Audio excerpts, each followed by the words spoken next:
So ein heißer Sommer. In so einem heißen Sommer wie heuer kümmert kein Hund, das keine Sperrstunde gibt im Tschocherl ums Eck. Dort saufen die Freier in einer Tour bis in der Früh. A Ruhe willst haben, die gibt's nur in der Gruft, schreit einer stockbesoffen und feiert sein Krochen in die Luft. Die anderen lachen. Ein Vogel an der Bar ist schon ganz zu. Komm sagt er zum Chamäleon, weil du bist schon ganz blau.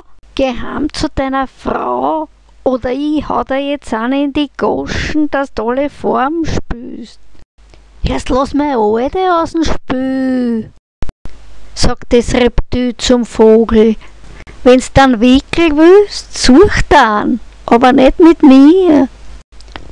Dann fischt das Reptil mit seiner pickerten Zungen ganz still a tote Fliegen aus seinem Bier.